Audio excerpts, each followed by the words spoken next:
आजकल किसान रस्ट यानी कुंगी के खौफ से गंदम पर धड़ाधड़ फंजीसाइड्स का स्प्रे कर रहे हैं, जिसकी वजह से ना तो सिर्फ वो अपने आप को माशी तौर पे नुकसान पहुंचा के अपने प्रॉफिट में कमी ला रहे हैं, बल्कि इंसानी सेहत और माहौल पे बुरे असरात मुरतब करने का मूजब भी बन रहे हैं। आज हम देखेंगे कि किस तरह से हम इन केमिकल को स्प्रे किए बगैर अपनी फसल को कुंगी यानी रस्ट की बीमारी से महफूज कर सकते हैं और अपने आप को ना सिर्फ इस मुआशी नुकसान से बचा सकते हैं, बल्कि अपने माहौल और सेहत को भी इन केमिकल के मुज़र असरात से महफूज बना सकते हैं। मैं हूं डॉक्टर जमील शफ़ी और आप देख रहे हैं प्लांट क्लिनिक्स का यूट्यूब चैनल।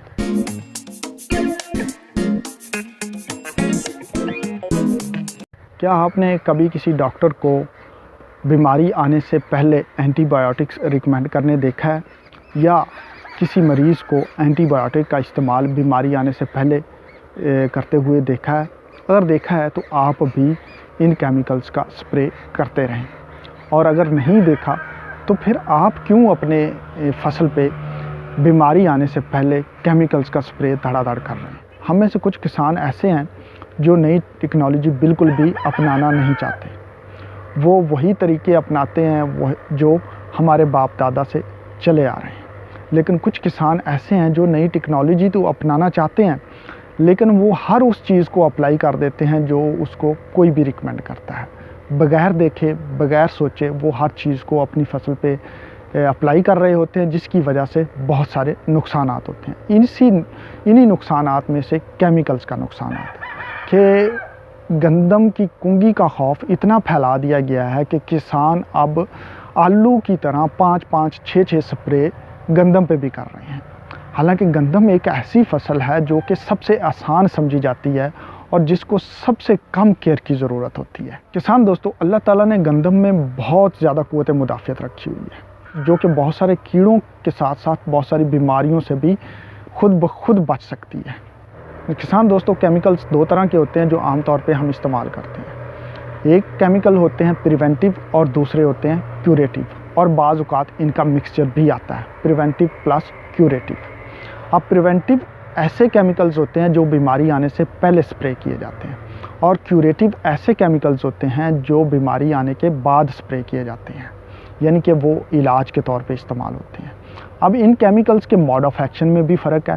प्रिवेंटिव केमिकल्स जो है वो पौधे की सतह पे एक लेयर बनाते हैं, एक तह बना देते हैं, जिसकी वजह से अगर कोई खुदा न खास्ता बीमारी का कोई तुखम रेज़ा या कोई स्पोर आके पत्ते के ऊपर लैंड आता है तो वो उसको जर्मिनेट नहीं होने देते।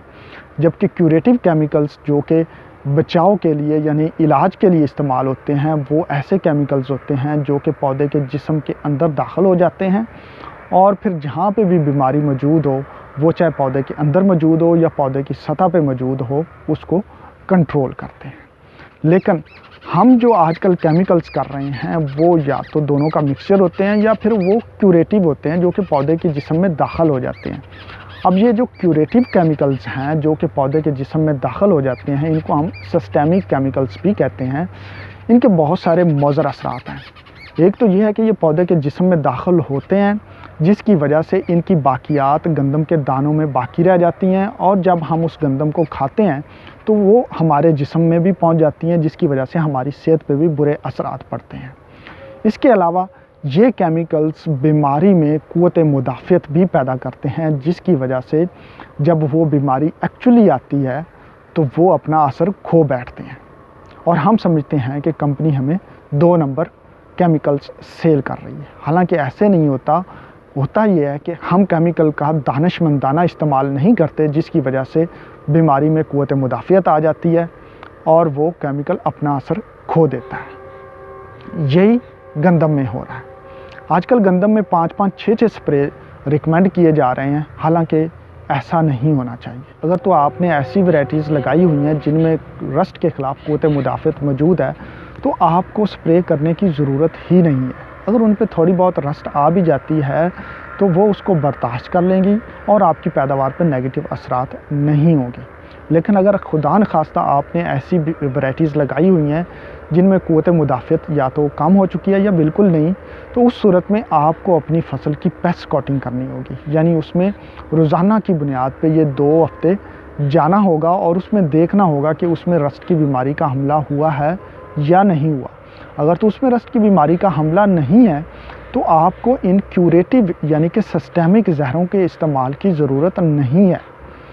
और अगर उस पर हमला हो चुका है तो आप वहाँ पे उन टुकड़ियों पे स्प्रे कर सकते हैं।